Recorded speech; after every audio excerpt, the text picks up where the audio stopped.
नमस्कार, दर्श न्यूज देख रहे हैं आप और मैं हूं आपके साथ दक्षा प्रिया। राष्ट्रीय लोक मोर्चा के राष्ट्रीय अध्यक्ष व राज्यसभा सांसद उपेंद्र कुशवाहा ने वक्फ बिल का समर्थन किया है। जिस तरीके से पिछले दिन वक्फ संशोधन बिल संसद में पास हुआ, इसके बाद राज्यसभा से भी पास हुआ, लेकिन अब राष्ट्रपति की मुहर लगनी बाकी है।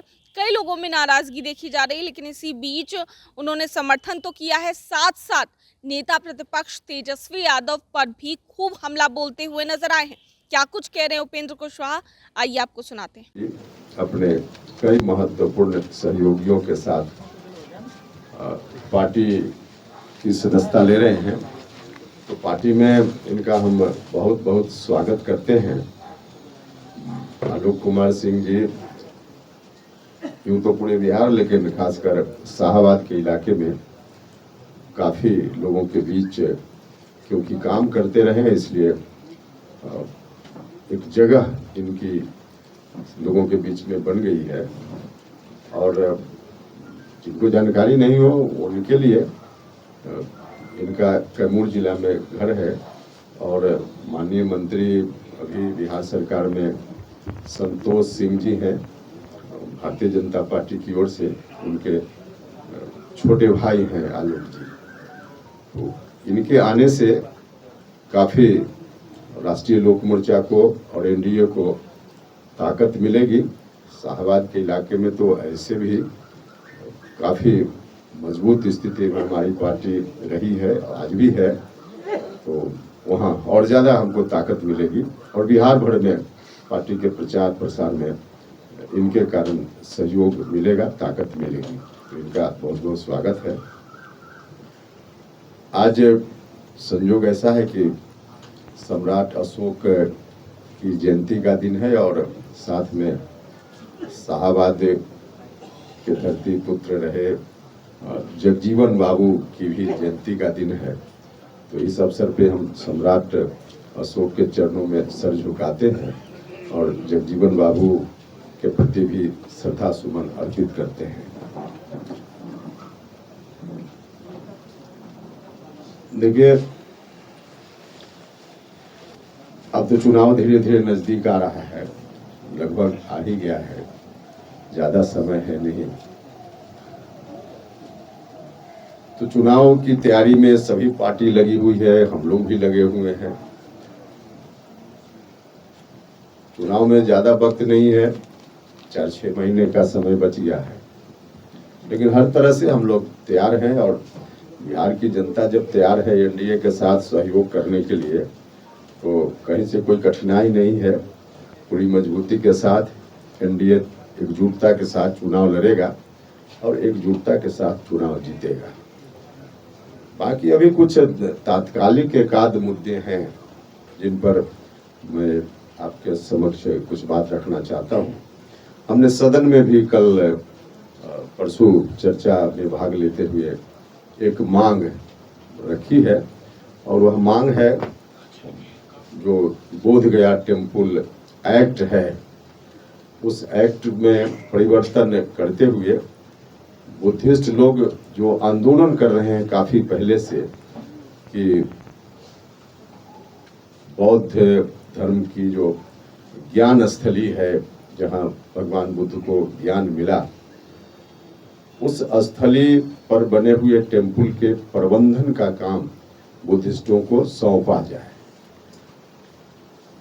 अब जो लोग भी अभी अलग अलग तरह से बोल रहे हैं, उनको अपने गिरबान में झांक कर देखना चाहिए। यह एक्ट प्रभावी हुआ है 1953 से।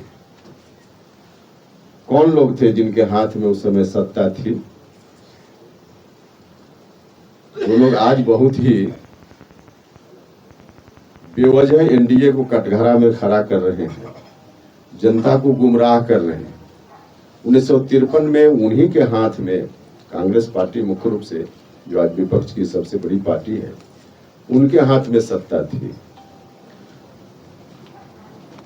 अब बौद्धिस्टों का एकमात्र टेम्पल बिहार में, जहां के प्रबंधन की जवाबदेही उनके ही द्वारा बनाए गए एक्ट के कारण बुद्धिस्टों का बहुमत उस एक्ट के हिसाब से बनी हुई कमेटी में नहीं है, यह उनके ही चलते हुआ है।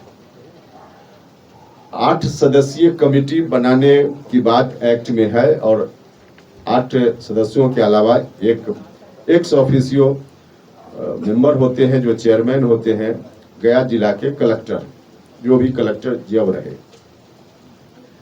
8 में से एक्ट के प्रोविजन के हिसाब से 5 हिंदू और 5 बौद्धिस्ट हैं और जो डीएम साहब होंगे सामान्य तौर पे वह भी हिंदू परिवार से ही आएंगे।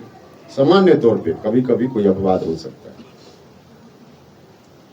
और वह भी जिस समय एक्ट बना था उस समय इस एक्ट में यही लिखा हुआ था कि जो पदेन आप लोगों ने छुरा फूंका है मुसलमानों के सर्टिफिकेट धर्मनिरपेक्ष कौन है उसका सर्टिफिकेट देने के ठेकेदार नहीं है ये लोग।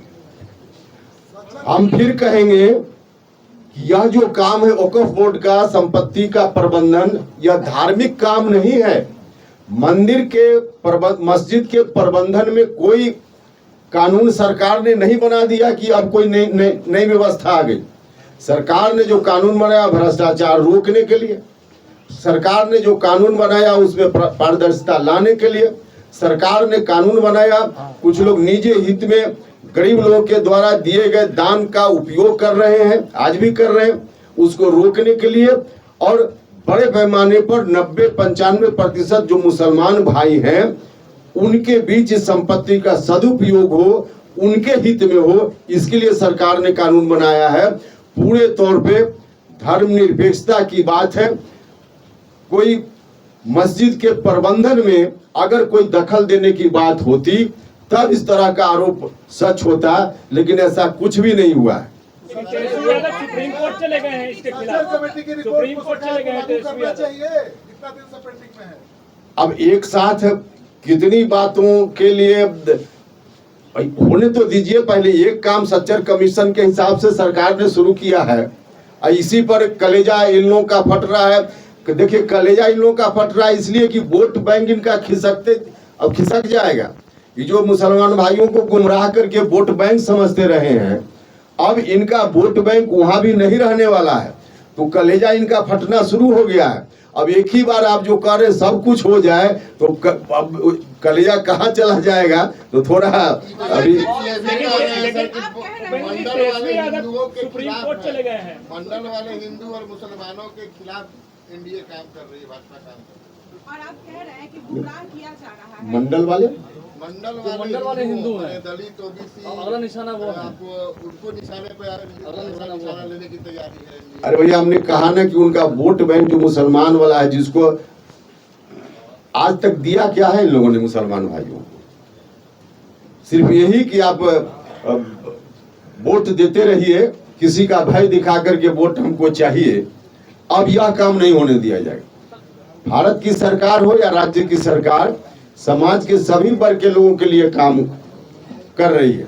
और जो आप कह रहे हैं पिछड़ा समाज की बात, मंडल कमीशन की बात जो कर रहे हैं, तो नीतीश कुमार जी के मुख्यमंत्री काल में मुख्यमंत्री रहते हुए जातीय जनगणना हुई है, जिसमें बिहार के सभी राजनीतिक दल के लोगों ने सहयोग किया है। जो कानून पास हुआ सब लोगों ने सहयोग किया है। और जब लालू जी का शासन था 15 साल तक, उस वक्त उनको कुछ नहीं दिखा, न तो जातीय जनगणना दिखी और न बाकी आज जो कुछ भी बोल रहे हैं कुछ भी उनको उस वक्त नहीं दिखा। और यही कारण है कि सिमटते सिमटते कहां चले गए। अब उनको परेशानी इसी बात की है कि अब तक जो माई समीकरण की बात करते रहे हैं वह भी दरकने लगा है भारत सरकार और राज्य सरकार के कार्यों के कारण। उस पर तो हम बोले, उस पर तो हमने कहा विधानसभा चुनाव में कितनी सीटों आज सिंह को शामिल करा है पार्टी में, उसको चुनाव कहाँ से लड़ाइएगा? अब चुनाव कहाँ से कौन लड़ेगा? आप आवेदक हैं क्या किसी क्षेत्र से कि इनको देखकर आपको भय हो रहा है? अगर आवेदक हैं आप तो हम आपके सवाल का जवाब दें। सीटों पर दावा करेंगे? चुनाव में कितने सीटों पर अच्छा, दावा जहाँ करना होगा वहाँ करेंगे ना। कर दिए होंगे ना सर। अब कर दिए होंगे, आगे करेंगे, कब करेंगे, तो जो भी करेंगे या कर दिए वहाँ ना, यहाँ करने से क्या फायदा है? बता दीजिए थोड़ा। क्यों बता दे, उसे हमारा नुकसान ही करवा दीजिएगा। तो हाल ही में जो एनडीए की बैठक हुई थी सीएम आवास पर, कैसी रही? ठीक थी? कहा, जो अमित शाह आए थे नीतीश कुमार, देखिए अमित शाह जी आए थे, वह कोई वास्तव में बैठक के स्वरूप में नहीं था। मुख्यमंत्री आवास में जो मुलाकात हम लोग की, बैठक के स्वरूप में नहीं था।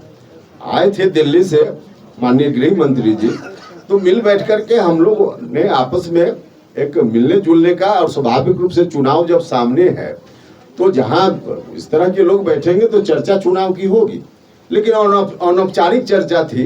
कोई औपचारिक रूप में कोई एजेंडा नहीं था कि उसी एजेंडा पर बहस हो, कोई डिसीजन हो, ऐसा नहीं था। कहा जा रहा है कि सीट संख्या आप लोगों ने बता दी है अमित शाह को। अच्छा, आप तो इतने सीनियर हैं श्रीकांत जी, वहाँ 20-25 लोग थे। आप लोग को लगता है कि सीट की संख्या इत्यादि 20-25 लोगों के बीच में चर्चा होगी? तो फिर इस पर कहाँ कोई प्रश्न पैदा होता है?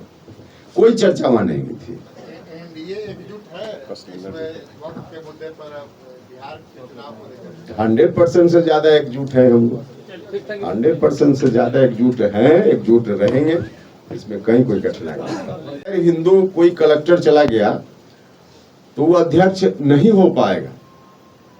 मतलब 8 और 1 9 में से पूरी व्यवस्था कानून बनाकर इन लोगों ने कर दी थी कि बहुमत गैर बौद्धिस्ट के हाथ में सौंप दिया इन लोगों ने।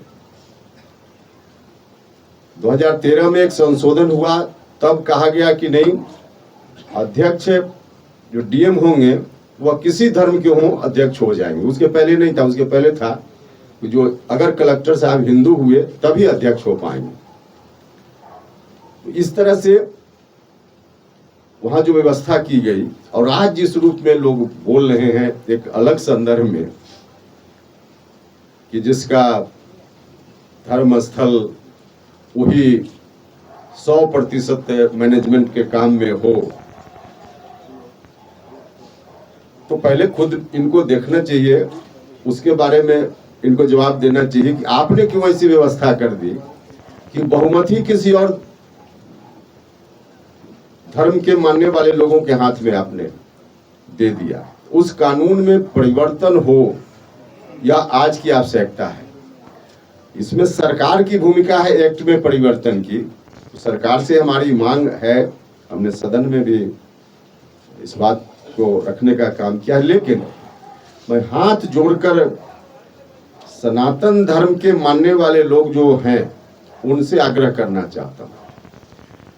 हजारों जगह बिहार में है जहां आप अपना कीजिए, उसमें क्या दिक्कत है? जहां आपका मंदिर है वहां आप कीजिए।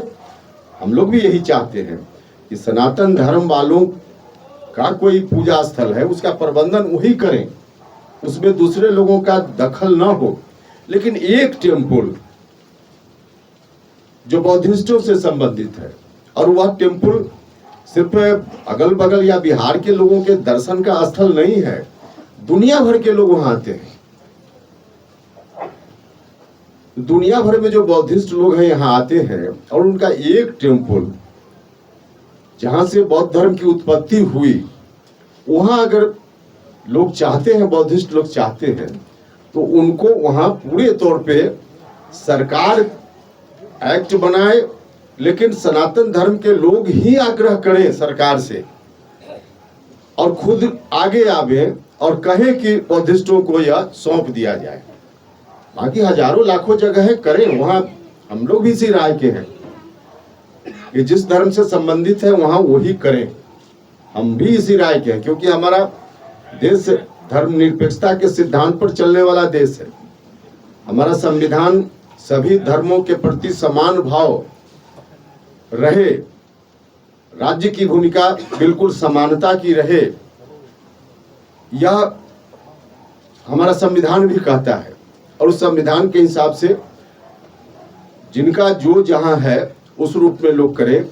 लेकिन एक टेम्पल बौद्धिस्टों का है तो उसको सनातन धर्म के लोग ही आगे आकर कहें कि इसको हम लोग बिल्कुल इस पर अपना दावा छोड़ रहे हैं और बौद्धिस्टों को यह सौंप दिया जाए ताकि सरकार को भी काम करने में आसानी हो। तो यह मेरा आग्रह है। और क्योंकि आज सम्राट अशोक की जयंती का दिन भी है, इसलिए जो पुरानी मांग हम हमेशा से एक करते रहे हैं, सम्राट अशोक का जब साम्राज्य चलता था, वो अखंड भारत जब से इतिहास ज्ञात है तब से भारत की सीमा उतनी दूरी तक कभी नहीं रही जितनी दूरी तक मौर्य साम्राज्य के समय था। अफगानिस्तान, बांग्लादेश, बर्मा इत्यादि आज का जो देश है, पटना की धरती से, पाटलिपुत्र की धरती से मौर्य साम्राज्य के समय, सम्राट अशोक चंद्रगुप्त मौर्य के समय यही से उसका शासन चलता था। तो इतना बड़ा अखंड भारत का शासन जहां से चलता था, उस वक्त इस जगह का, पटना का नाम पाटलिपुत्र हुआ करता था। तो पूरी दुनिया में एक मैसेज जाए और एक पहचान के रूप में रहे, ताकि दुनिया भर के लोग हमेशा उनके मस्तिष्क में यह बात आती रहे कि स्वर्ण काल जो हिंदुस्तान का अब तक के शासन में सबसे अच्छा शासन रहा है, वह मौर्य के काल में रहा है। और उस वक्त जो जहाँ से राजधानी थी, शासन चलता था, वह पाटलिपुत्र था। तो पटना का नाम पाटलिपुत्र किया जाए, यह हमारी पुरानी मांग रही है। और क्योंकि संयोग है सम्राट अशोक की जयंती का दिन है, इसलिए इस मांग को हम फिर दोहराते हैं कि पटना का नाम पाटलिपुत्र किया जाए। इसमें राज्य सरकार की भूमिका हो, भारत सरकार की भूमिका हो, जहां भी आवश्यकता है या होगी, हम खुद भी अपने हिसाब से, हमारी पार्टी उसके लिए हर तरह से प्रयास कर रही है, आगे भी हम करते रहेंगे। तो सुना आपने क्या कुछ कहते नजर आए हैं उपेंद्र कुशवाहा, किस तरीके से वो हमलावर है विपक्ष पर और वक्फ बिल का किस तरीके से समर्थन कर रहे थे, आप सुन रहे थे। दर्श न्यूज में फिलहाल के लिए इतना ही। बने रहिए हमारे साथ देश और दुनिया की तमाम खबरों के लिए। धन्यवाद।